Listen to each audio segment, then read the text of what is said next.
قصص الصحابة والتابعين. الصحابي العابد الذي بشره النبي بالنار خالدا فيها. عن أبي هريرة رضي الله عنه أن رسول الله صلى الله عليه وسلم مر عليه يوما وهو جالس في رهط جماعة من القوم، فقال صلى الله عليه وسلم: إن فيكم لرجلا درسه في النار أعظم من أحد. وكان هذا إخبار من رسول الله صلى الله عليه وسلم أن واحدا منهم سيكون من أهل النار. فقد حقت النار على أحد هؤلاء الصحابة. فمن هو هذا الصحابي الذي حقت عليه النار؟ وماذا فعل؟ وكيف كانت نهايته؟ هذا ما سنعرفه في هذا الفيديو. مات القوم كلهم على خير وعلى الإسلام والإيمان، ولم يبقى من هؤلاء الرهط من القوم إلا أبو هريرة ورجل من بني حنيفة اسمه الرجال بن عنفوة، وكان من الذين وفدوا على رسول الله صلى الله عليه وسلم في وفد بني حنيفة، وكانوا 14 رجلا فأسلموا.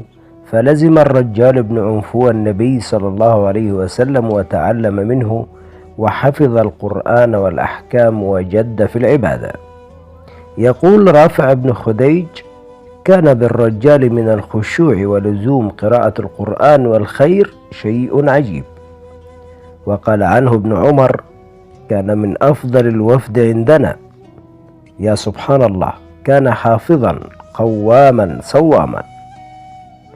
ظل إخبار النبي صلى الله عليه وسلم عالقا برأس أبي هريرة رضي الله عنه، وكلما رأى الرجال بن عنفوة ومداومته على العبادة وزهده ظن أبو هريرة عن نفسه أنه هو الهالك، وأنه هو المقصود بحديث النبي صلى الله عليه وسلم، وأنه هو صاحب النبوءة، وأصابه الرعب والفزع. فلما ظهر مسيلمة الكذاب في اليمامة وادعى النبوة واتبعه خلق من أهل اليمامة، فبعث سيدنا أبو بكر الصديق الرجال بن عنفوة لأهل اليمامة يدعوهم إلى الإيمان ويثبتهم على الإسلام. فلما وصل الرجال اليمامة التقاه مسيلمة الكذاب وأكرمه وأغراه بالمال والذهب، وعرض عليه نصف ملكه إذا خرج إلى الناس، وقال لهم أنه سمع محمدا يقول أن مسيلمة شريك له في النبوة. ولما رأى الرجال ما فيه مسيلمة من نعيم وكان من فقراء العرب ضعف ونسي إيمانه وصيامه وصلاته وزهده، وخرج إلى الناس الذين كانوا يعرفون أنه من رفقاء النبي صلى الله عليه وسلم، فشهد أنه سمع رسول الله يقول أنه قد أشرك معه مسيلمة بن حبيب في الأمر.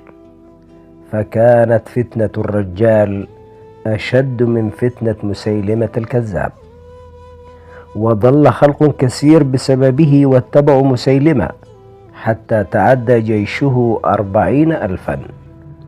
فجهز سيدنا أبو بكر الصديق رضي الله عنه جيشا لحرب مسيلمة، فهدم في بادئ الأمر، فأرسل مددا على رأسه خالد بن الوليد سيف الله المسلول. وكان من ضمن الجيش وحشي بن حرب الذي قتل أسد الله حمزة بن عبد المطلب عم النبي صلى الله عليه وسلم. ولما ذهب في الجيش قرر أن يترصد مسيلمة فيقتله تكفيرا عن قتله حمزة عم النبي صلى الله عليه وسلم.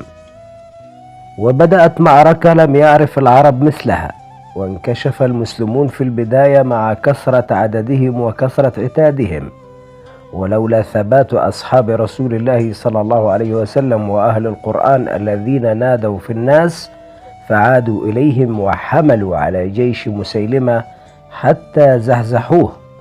وتتبع وحشي مسيلمة الكذاب حتى قتله بحصن تحصن فيه، وانهزم جيش مسيلمة، وقتل الرجال بن عنفوة مع من قتل من أتباع مسيلمة، فمات على الكفر مذموما مخذولا.